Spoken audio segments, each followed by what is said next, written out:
பார்க்கிற தேர்தலாக அமையும். எனவே இந்த தேர்தலை சந்திப்பதை விட புறக்கணிப்பது நல்லது என்னோட கருத்து. ஆனால் அதிமுக 14ஆம் தேதி மாவட்ட செயலாளர்களை கூடி என்ன முடியும்னு எனக்கு தெரியாதுங்க. ஆனாலும் சார், வெற்றியோ தோல்வியோ ஒரு தேர்தல் களத்தில் இப்போ நீங்கள் வந்து 1 வருஷம் தான் இருக்குது அப்படின்றீங்க, 1.5 வருஷம் இருக்குது. ஆனால் போன ஆட்சி காலத்தில் 2011 காலகட்டம்னு பார்த்தீங்கன்னா அப்போ வந்து 6 மாதம் தான் இருந்தது. பென்னாகரம் இடைத்தேர்தல் வந்தப்போ அந்த புதுசாக ஜெயிச்சுட்டு வர எம்எல்ஏக்கு வந்து ஃபுல்லாக 1 இயர் டென்யூர் கூட இல்லை.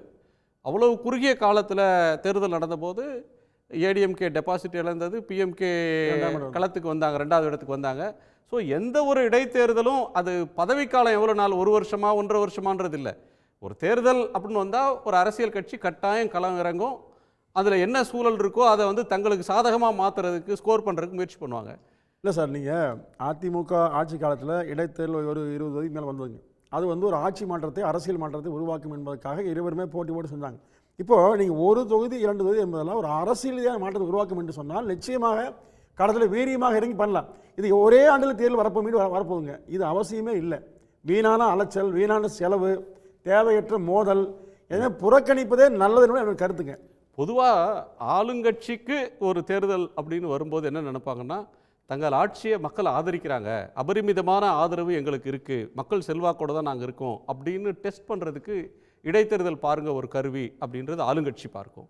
எதிர்க்கட்சியை பொறுத்தவரையும் ஆட்சி என்னென்ன தவறுகளை செய்திருக்கு, ஆட்சியின் மீது நாங்கள் என்னென்னலாம் விமர்சனங்களை முன்வைக்கிறோம், அப்படி பிரச்சாரத்துக்கான ஒரு வாய்ப்பு. வெற்றி தோல்வியை விடவும் மக்கள்கிட்ட ஆட்சிக்கு எதிரான கருத்துக்களை பரப்புவதற்கு ஒரு வாய்ப்பாக இடைத்தேர்தலை கருதுவாங்க.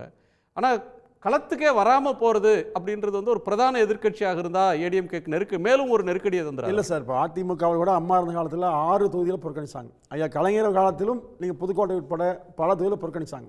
அது வந்து அரசியல் சூழ்நிலைக்கு ஏற்றவாறு முடிவுகள் எடுப்பது வழக்கம். இதில் வந்து பயந்துக்கிட்டோ ஒதுங்கிட்டோ அல்ல. ஏன்னா பொது தேர்தலோடும் இடைத்தேர்தலும் ஒப்பிடவே முடியாது. நீங்கள் குறிப்பிட்டீங்க பெண்ணாகரத்து வெற்றி பிறகு பொது தேர்தல் அதிமுக வென்றது. எனவே இது ஒரு ஒப்பீடு அல்ல. எனவே இதை பற்றியெல்லாம் வருத்தமோ கவலையோ இல்லை. 26 வெற்றிக்கான வாய்ப்பை அதிமுக வியூகம் அமைக்கிறது. அந்த வெற்றி நிச்சயமாக அமையுங்க. ஆனால் இதை புறக்கணித்தாலும் நல்லதா அல்லது வேறு வகை முடிவெடுத்தால் நல்லதா, இதை அதிமுக மாவட்ட செயலர் முடிவெடுப்பாங்க. இப்போ சொல்ல முடியாது. ஏடிஎம்கே பிஜேபி கூட்டணி மீண்டும் வந்துருமா? ஈரோடு தேர்தலுக்கு முன்னாடியே ஒரு காமன் கேண்டிடேட் அப்படி நோக்கி போகிறதுக்கு சில பேர் பேசுகிறாங்க.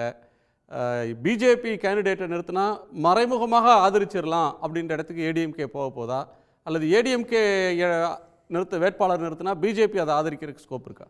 இல்லை சார், நிச்சயமாக அதிமுக பொறுத்தவரையில் ஒரு தெளிவான முடிவு எடுத்திருக்குங்க. நீங்கள் நிறைய கருத்துக்களை பரிமாறுறாங்க, வதந்தியை பரப்புகிறாங்க. சில செய்திகள் வந்து பிஜேபி இணையப்போதெல்லாம் பேசுகிறாங்க. அதிமுக பிஜேபி கூட்டணி வாய்ப்பே இல்லை. உறுதியாக 2026 மட்டுமில்லை 29 வரைக்கும் நாடாளுமன்ற தேர்தலும் நிச்சயமாக அதிமுக பாஜகவை இணைத்து கொண்டு போட்டியிடாது. அது கொள்கை ரீதியான உறுதியான முடிவு. எடப்பாடி தன் எடுத்த முடிவு வந்து மாறவே மாட்டார்.